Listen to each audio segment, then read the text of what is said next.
안녕하십니까. 반갑습니다. 예. 코로나가 너무 창궐해서 좀 불안하고 뭐 그렇습니다.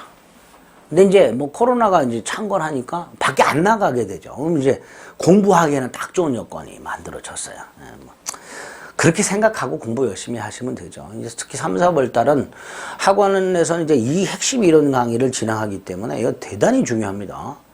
이 핵심 이론 과정에서 민법을 어느 정도 뼈대를 세워두지 않으면 이제 그 이후에는 기회가 없어가지고 민법 1차 과목 갖고 허덕허덕 하다가 시험장 갑니다. 잘못하다가. 뭐 2차를 거의 손 놓게 됩니다. 그러니까 3, 4월 달 아주 잘 보셔야 되고요. 자, 3, 4월 달을 잘 보내시는 방법 중에 하나가 일단 강의 열심히 들어야 됩니다. 이론 강의 뭐 적어도 한번 2번, 3번씩 계속 반복해서 들으셔야 되고요. 그 진도에 맞춰서 기출문제를 꼭 풀어보셔야 됩니다. 특히 이제 제가 쓴 기출 뽀개기, 제가 아주 자신있게 권해드릴 수 있습니다. 아주 해설이 잘 돼 있습니다.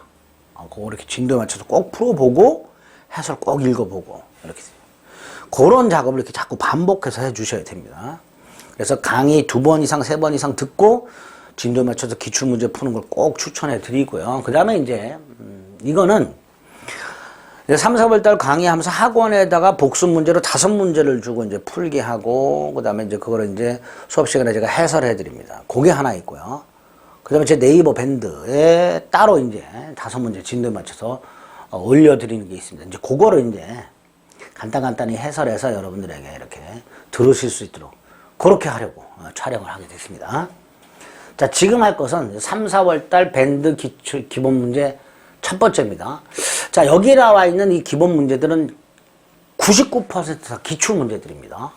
기출 문제들을 조금씩 변형했거나 하는 것들이니까, 이 정도 난이도, 이게 이제 보통 이제 중난이도 이하 것들만 모아놨는데요. 이 정도 난이도 나오는 것들은 여러분들이 3, 4, 5, 6, 7, 8월 달쯤 가면 충분히 이런 것들은 풀 수 있을 정도로 공부가 되셔야 돼요. 자, 1회차 1번. 법률의 목적의 무효라고 되어 있죠. 법률의 목적은 법률의 내용이라고도 하죠. 권리 변동, 법률 효과를 말하죠. 그 목적이 확정성, 가능성, 적법성, 사회적 타당성을 갖춰야 유효죠. 그거 물어보이죠. 첫째, 1번 확정성과 관련해서는 확정되어 있거나 확정할 수 있어야 유효죠. 그러니까 확정되어 있지도 않고 확정할 수도 없으니 무효, 이렇게 되겠죠. 두 번째, 범죄의 목적은 행위 당시 실현이 가능해야 돼요. 따라서 행위 당시 불가능. 이게 원시적 불능이죠. 이때는 무효죠. 반면에 행위 이후 불가능. 후발적 불능은 무효가 아니죠. 그러니까 후발적 지워야 되죠. 원시적 불능인 경우 무효라고 해야 되죠. 그래서 또는 후발적 이걸 지워야 되죠. 그 다음에 원시적 불능은 무효이면서 계약 체결상의 과실 책임이, 후발적 불능은 유효하지만 채무불이행 책임과 위험 부담이 이렇게 연결이 된다 그랬습니다. 계약법에서 그런 게 이제 같이 확인이 돼야 됩니다. 자, 세 번째, 강행법규가 전면적 강행규정과 편면적 강행규정 또는 효력 규정과 단속 규정 이렇게 나뉘게 됩니다. 먼저 전면적 강행규정과 편면적 강행규정은 계약 양당사자 모두에게 강행적으로 적용되는 게 전면적이고요. 어느 한쪽에게만 적용되는 게 편면적 강행규정입니다. 주택임대차 계약법에 가면요. 주택임대차 기간을 정하지 않거나 2년 미만으로 정했을 때는 2년으로 보되 2년 미만으로 정했을 때 임차인만 그 2년 미만의 유효를 주장할 수 있도록 되어 있습니다. 그러니까 주택임대 시간을 1년으로 정했을 때 2년이지만 임차인만은 그 2년 안 지키고 1년 주장할 수 있는 거니까 이런 게 편면적 강행규정이 됩니다. 그 3번이고요. 4번 강행규정은 효력규정과 단속규정으로 나눠지기도 하죠. 그 중에 효력규정을 위반하면 무효고요. 단속규정을 위반하면 처벌이 될 뿐 무효는 아니죠. 그리고 단속 규정에 뭐 미등기 전매 금지, 분양권 전매 제한, 중개사의 자기계약 금지 이런 것들이 단속 규정이다. 기억해달라 그랬고요. 법률의 목적이 확정성, 가능성, 적법성, 사회적 타당성을 갖추지 못해서 무효일 때는 절대적 무효죠. 절대적 무효라는 게 뭐예요? 선의의 제3자에게도 대항할 수 있다. 이게 절대적 무효가 됩니다. 문제 풀어보시고 들으시는 거죠. 그냥 풀지도 않고 들으면 물론 효과는 있지만 효과가 크진 않습니다. 그래서 반드시 먼저 풀어보고 해설지 보고 들으셔야, 그래야 조금 더 똑같은 시간을 투입해서 듣는데 조금이라도 효과가 좋아야죠. 그죠? 그 문제 어디서 다운받으세요? 카페, 제 네이버 카페, 이지원 패스 공단모 카페 가시면 자료가 올려져 있으니까 다운받으셔서 풀어보고, 다운받기 귀찮으면 열어놓고 풀어라도 보시고 들으셔야 됩니다. 그런 식으로 하는 거예요. 이번 반사의 질서에서 무효가 아닌 거, 자, 무효가 아닌 거, 반사의 질서가 아닌 거 외워야 된다 그랬죠. 강제집행을 면할 목적의 허위의 근저당권 설정 행위. 5번 범죄의 성립 과정에 강박이라는 불법적 방법이 사용된 경우, 국가의 위헌적 공권력 행사로 국민의 기본권 침해된 경우, 양도소득세 회피 목적의 다운계약서 작성, 비자금 소극적 임치, 주지 임명, 해외 파견 소교 공비를 귀국 일정 기간 근무하면 면제시켜 주겠다, 무허가 건물 임대차 계약, 민사사건 성공보수, 요런 것들이 반사의 질서가 아니다 그랬죠. 요런 것들 잘 기억을 해 두셔야 됩니다. 답은 5번이죠.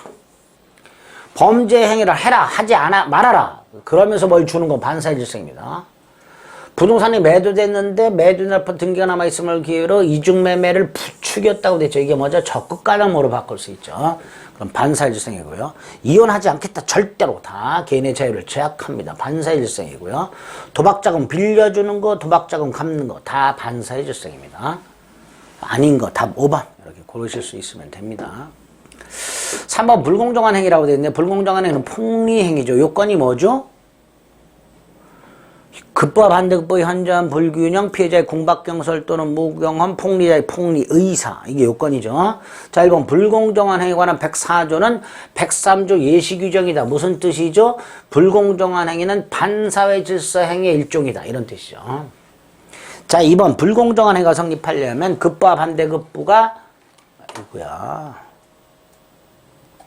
급부와 반대급부가 현저하게 불균형해야 되는데, 요거는 행위 당시를 고려해서 피해자의 궁박 정도를 생각해보고요, 사회통념 즉 상식 차원에서 주관적 가치가 아닌 객관적 가치로 판단해라, 이렇게 되죠. 3번 궁박은 급박한 곤궁 심하게 쫓김.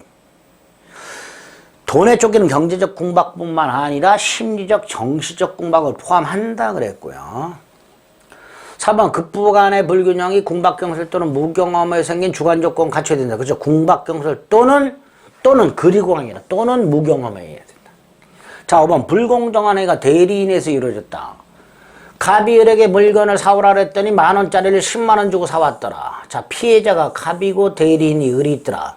궁박경설 무경험을 누굴 기준으로 할 것인가? 궁박은 본인 기준 궁본, 경설 무경험은 대리인 기준 경무대, 그랬죠. 그러니까 5번이 틀린 질문이 되죠. 자, 4번 진위 아닌 의사표시.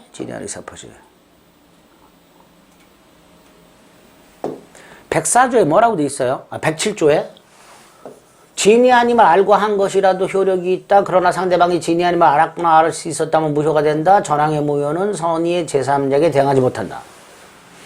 절대적 무효가 아닌 상대적 무효를 규정하고 있죠. 이런 비진위 표시는 계약에서만 비진위 표시가 있는 게 아니고요, 단독행위여서도 비진위 표시가 있을 수 있죠. 예컨대 상대방이 없는 단독행위, 동산 소유권을 포기할 의사 없이 포기하는 척, 계약을 취소하거나 해제할 의사가 없이 취소 또는 해제, 이런 것들이 다 단독행위의 비진위 표시 이렇게 됩니다. 따라서 적용된다 말이죠. 이거 틀린 질문이죠. 이게. 2번 원칙적으로 표시한 대로 그대로 효력이 생기고요. 다만 상대방이 진위를 알았거나 악의, 알 수 있었다 과실, 그러면 무효라 그랬고요. 그 무효를 가지고 누구에게, 선의의 제3자에게 대항하지 못한다. 아까 목적 요건을 갖추지 못해서 무효일 때는 대항할 수 있다. 절대적 무효.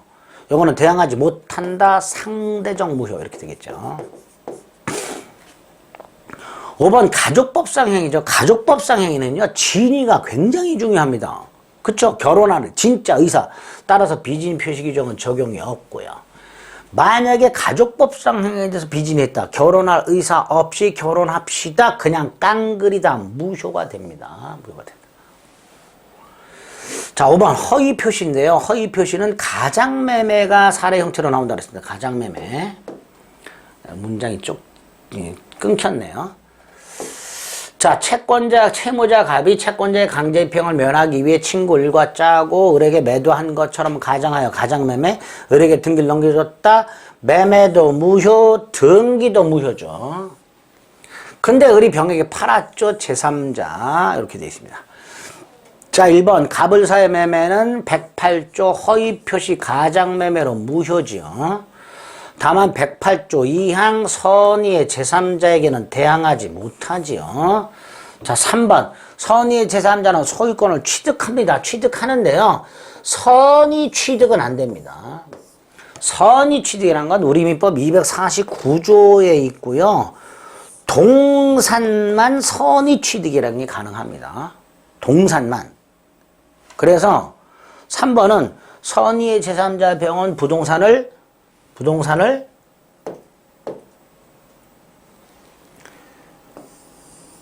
취득할 수 있다 그러면 옳은 지문이에요. 취득할 수 있다는 옳은 지문인데 선의 취득할 수 있다는 틀린 지문입니다. 선의 취득이라는 것 자체가 제도입니다. 동산에만 적용되는 제도입니다. 그래서 3번 틀린 지문이 됩니다. 4번 선의의 제3자가 무효를 주장하는 것은 무방하지요. 어느 누구도 선의의 제3자에게 무효를 주장하지 못하지만 선의의 제3자가 무효를 주장하는 건 상관없고요. 그 다음에 이렇게 강제집행을 면할 목적의 허위매매, 판사의 질생이 아니다 그랬죠. 그러니까 옳은 지문이 되죠. 이런 식으로 문제를 풀어드리겠습니다. 짧게. 그러니까 오다가다 들으시고요. 조금 의문이 생기시면 이렇게 조금 해설도 자세히 넣어놨으니까 해설을 통해서 확인을 듣는 것과 시각적으로 확인 다시 하는 건 조금 더 달라요. 그러니까 잘 들어놨다가 그걸 시각적으로 다시 한번 확인하면 효과가 훨씬 더 좋아집니다. 그러니까 들으시고 자료를 통해서 해설도 눈으로 다시 한번 확인해 주시기 바랍니다. 되셨죠? 자, 1회차 풀어드렸습니다.